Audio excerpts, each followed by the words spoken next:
Kita berjumpa lagi di channel Nandang Iskandar. Saya berada di lokasi yang cukup nyaman dan kita coba akan lanjutkan ke materi pembahasan berikutnya. Kita akan membahas materi tentang hak tanggungan. Apa yang dimaksud dengan hak tanggungan? Hak tanggungan itu adalah hak merupakan pembebanan ya, pembebanan terkait dengan utang piutang, mudahnya seperti itu. Jadi, jika seseorang memiliki bidang tanah dengan hak milik contohnya, kemudian hak guna bangunan atau hak guna usaha, maka yang bersangkutan dapat menggadaikan tanahnya. Itu yang paling mudah ya.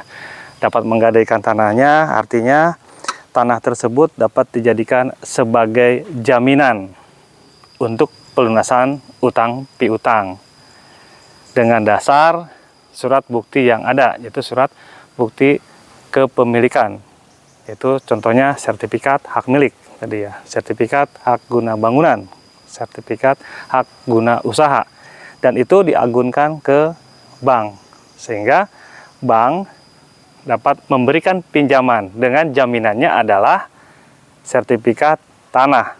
Dan sertifikat tanah ini tentu terkait dengan objek tanah yang dimilikinya. Pihak bank akan melihat berapa besar yang akan dipinjamkan kepada pemilik sertifikat tanah tersebut atau pemilik tanah tersebut dengan memperhitungkan tentunya nilai tanahnya. Untuk proses ini ada proses administrasinya, yaitu sebelumnya kita perlu ke PPAT terlebih dahulu untuk membuat SKMHT. Jadi setelah ada proses itu, setelah masyarakat yang memiliki tanah datang ke bank misalkan untuk meminjam, dan di situ disarankan untuk membuat SKMHT. Nah, di SKMHT ini akan dibuat di PPAT. Biasanya beberapa bank juga langsung koordinasi dengan PPAT setempat. Jadi sudah punya PPAT yang memang biasa untuk mendukung administrasi kegiatan utang piutang di bank tersebut. Nah, nanti akan dibantu. Sebelum itu, tentunya PPAT akan ngecek dulu apakah sertifikat tanah itu asli ataukah tidak. Kalau sudah jelas keasliannya, kemudian sudah jelas bahwa pemiliknya adalah yang bersangkutan atau mungkin yang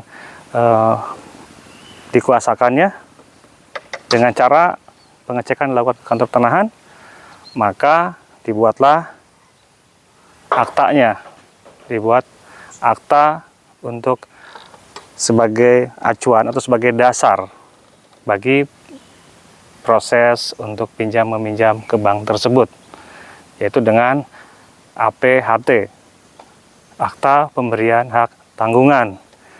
Dan proses ini saat ini dilakukan secara online dari kantor PPAT, sehingga pengecekan juga secara online, kemudian juga pengajuan juga secara online, nanti SK-nya juga didaftarkan, dan kemudian sertifikat tersebut akan diberikan tanda atau diberikan keterangan yang tadinya sertifikat tersebut adalah sertifikat yang belum ada tandanya, sekarang jadi bisa ada tanda. Tandanya adalah sertifikat tersebut sedang diagunkan. Itu mudahnya.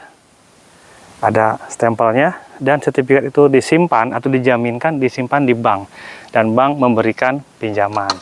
Itu tentang hak tanggungan. Prosesnya kurang lebih seperti itu.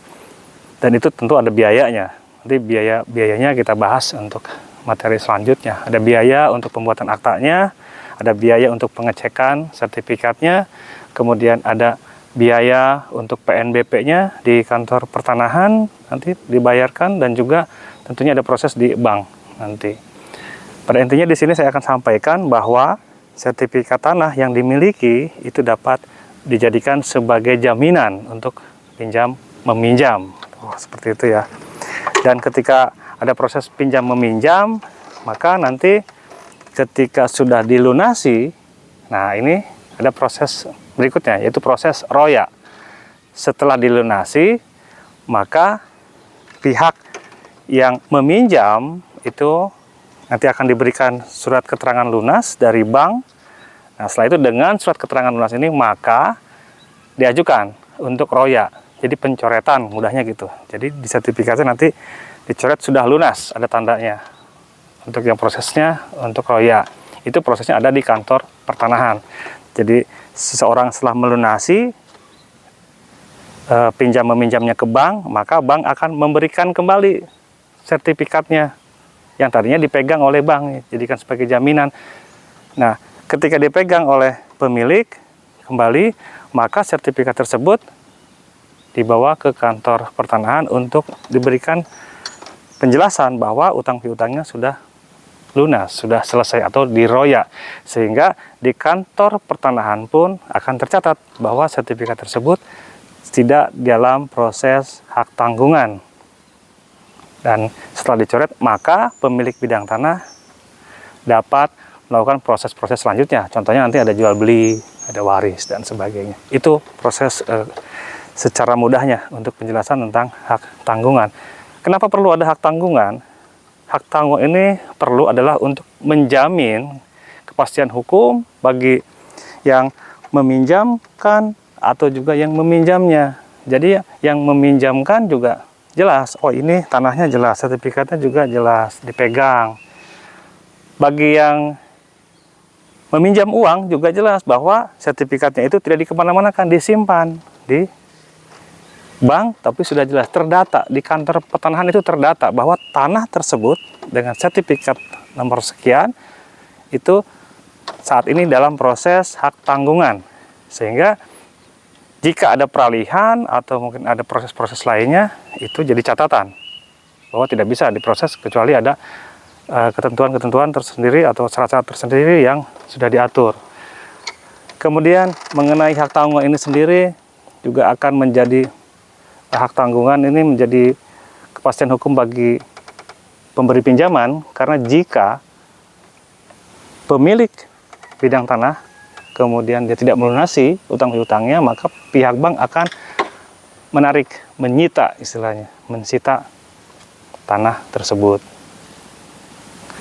Dan pemilik bidang tanah pun ada kejelasan kenapa disitanya, karena dia tidak bisa membayar atau melunasinya. Dan prosesnya juga nanti akan lebih jelas lagi karena semua akan diatur sesuai dengan dasar-dasar ketentuan yang ada. Seperti itu mungkin untuk tahap awal penjelasan tentang hak tanggungan. Terima kasih atas perhatiannya. Assalamualaikum warahmatullahi wabarakatuh.